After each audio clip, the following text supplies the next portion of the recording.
नमस्कार दोस्तों, ये video editorial compilation for mains का पार्ट है। आप प्लेलिस्ट में जाके एडिटोरियल की वीडियोस पेपर वाइज और टॉपिक वाइज देख सकते हो। और अगर आप दिसंबर 2019 के बाद की वीडियोस को देखना चाहते हो तो वीडियो के नीचे मौजूद ज्वाइन बटन की सहायता से आप मेंबरशिप को ज्वाइन कर सकते हो। चलिए डिस्कशन स्टार्ट करते हैं। देखो, जीएस में डायरेक्ट क्वेश्चन पूछे जाने की संभावना नहीं है, लेकिन हमें पता होना चाहिए, इवन वो लोग जो अभी इंटरव्यू दे रहे हैं उन्हें भी पता होना चाहिए क्या कुछ चल रहा है सीरिया में, कैसे टर्की और रशिया एक दूसरे के सामने आ गए हैं। देखो, सीरिया में अभी एक प्रोविंस है, इडलिब प्रोविंस। ये जो प्रोविंस है इसका नाम है इडलिब, और ये नीचे सीरिया की राजधानी है दमास्कस।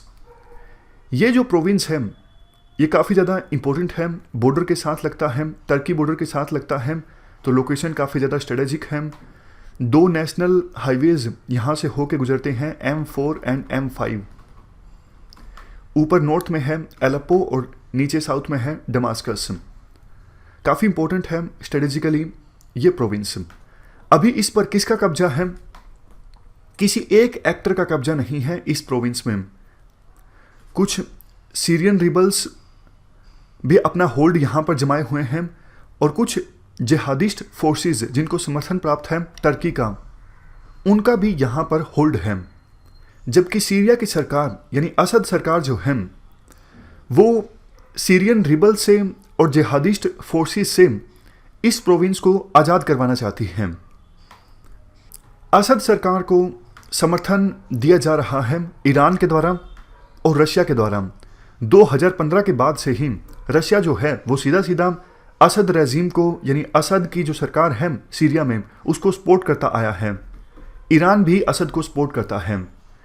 टर्की का क्या इंटरेस्ट है इडलिब को लेके? ध्यान से सुनिएगा। टर्की का इंटरेस्ट देखो ये है, चूंकि इडलिब एक बॉर्डर टाउन है, यहाँ से इंपॉर्टेंट नेशनल हाईवेज होकर गुजरते हैं M4 M5। अगर सीरिया की सरकार इडलिब प्रोविंस को सीरियन रिबल से और जिहादिस्ट फोर्सेस से आज़ाद करवाने की कोशिश करती है तो वायलेंस होगा, बहुत से लोग यहाँ से डिस्प्लेस होंगे, और वो डिस्प्लेस होकर कहाँ पर जाएंगे? वो टर्की में जाएंगे। टर्की में ऑलरेडी सीरिया से आए हुए 40 लाख लोग रह रहे हैं, तो टर्की नहीं चाहता और ज़्यादा रिफ्यूजीज जो हैं वो सीरिया से टर्की में आएं। तो इसलिए टर्की नहीं चाहता असद की जो सरकार है वो इडलिब को आज़ाद करवाने के लिए लड़ाई लड़े। इसके लिए देखो 2018 में एक एग्रीमेंट भी साइन हुआ था टर्की के बीच और रशिया के बीच। टर्की ने उस समय यह कहा था कि यहां पर डीमिलिटराइज जोन इस्टेब्लिश कर दो, मतलब ना हमारी फोर्सेस हों ना रिबल्स की फोर्सेस हों। टर्की ने यह भी कहा हम कुछ जिहादिस्ट फोर्सेस को मना लेंगे कि वो अपने हथियार गिरा दें। ऐसा अकॉर्ड साइन हुआ था 2018 में टर्की और रशिया के बीच, जिसे सोची अकॉर्ड कहा गया था। लेकिन देखो, प्रॉब्लम यह है टर्की की जो सरकार है इस अकॉर्ड के प्रोविजंस को इंप्लीमेंट नहीं करवा सकी। ये टर्की जिन फोर्सेस को, जिन इस्लामिक फोर्सेस को समर्थन करता है इस प्रोविंस में, उन फोर्सेस ने टर्की के कहने पर हथियार नहीं गिराए। तो असद की सरकार का कहना है भैया 2018 में जो एग्रीमेंट साइन हुआ था वो आपने इंप्लीमेंट तो करवाया नहीं। आपने बातें बोली थी कि हम उनको मना लेंगे, वो हथियार गिरा देंगे, उन्होंने ऐसा कुछ नहीं किया। हमने तो आपकी बात मान ली, लेकिन आपने हमारी बात नहीं मानी, आपने जो कहा था वो इंप्लीमेंट नहीं करवाया। इसलिए अब हम कोशिश करेंगे यहां पर सीरिया की सरकार का होल्ड इस्टेब्लिश करने की। तो सीरिया की सरकार ने कोशिश स्टार्ट की। जो सीरिया की फोर्सेज हैं उन्होंने अपने एफर्ट्स लगाने स्टार्ट किए यहाँ पे इडलिब प्रोविंस में होल्ड इस्टेब्लिश किया जा सके। बट सीधे सीधा कन्फ्रंटेशन पैदा हो गया टर्की की फोर्सेस के बीच और सीरिया की फोर्सेस के बीच, क्योंकि टर्की की फोर्सेस नहीं चाहती कि सीरिया की फोर्सेस यहाँ पर कुछ एक्शन लें, क्योंकि उनका ये कहना है अगर सीरिया की फोर्सेस इडलिब में एक्शन लेती हैं तो और ज़्यादा लोग जाएंगे टर्की में रिफ्यूजी समस्या पैदा हो जाएगी। देखो, टर्की का जो आर्ग्यूमेंट है ठीक वैसा ही है जैसा आर्ग्यूमेंट हमने दिया था 1971 वार में। उस समय ईस्ट पाकिस्तान यानी आज का बांग्लादेश जो है वहाँ से रिफ्यूजीज हमारे देश में आ रहे थे, तो हमने इंटरवेंशन किया था ईस्ट पाकिस्तान में टर्की का आर्गुमेंट वैसा ही है, और ये देखो ऑफिशियल आर्गुमेंट है। बाकी प्रैक्टिकली अगर हम बात करें तो अभी टर्की के जो राष्ट्रपति हैं अर्दगन, इनके एम्बिशंस काफ़ी बड़े हैं। आपने देखा किस प्रकार से इंडिया को क्रिटिसाइज किया गया कश्मीर के इशू पर और दूसरी पॉलिसीज़ पर टर्की के राष्ट्रपति के द्वारा, और भी वेस्ट एशिया में बहुत सारे एक्शंस इन्होंने लिए जो पोलराइजिंग हैं, जो विभिन्न फैक्शंस को पोलराइज करती हैं और इनस्टेबिलिटी पैदा करते हैं। तो इसी वजह से टर्की के राष्ट्रपति ये एक्शन ले रहे हैं। लेकिन हुआ क्या है, सीरिया की सरकार को सपोर्ट किया जा रहा है सीधा सीधा ईरान के द्वारा और रशिया के द्वारा। तो इसलिए इनडायरेक्टली रशिया और टर्की आमने सामने आ गए हैं, क्योंकि देखो रशिया मदद देता है सीरिया की फोर्सेस को, और सीरिया की फोर्सेस और टर्की के बीच लड़ाई स्टार्ट हो गई है। सीरिया की फोर्सेस ने हाल ही में एक्शन लिया था, 16 टर्की के जो सोल्जर्स हैं वो मारे गए थे। इसके बाद टर्की ने सीरियन फोर्सेस के काफ़ी सारे टैंक्स और ठिकानों को नष्ट कर दिया। तो ये सब कुछ अभी चल रहा है इडलिब प्रोविंस की लड़ाई को लेके। वैसे निटी-ग्रिटीज देखो और भी काफ़ी ज़्यादा हैं, जैसे टर्की जो है अब अपने स्टैंड के लिए सपोर्ट प्राप्त करने के लिए यूरोपियन यूनियन और नाटो को भी ब्लैकमेल कर रहे हैं।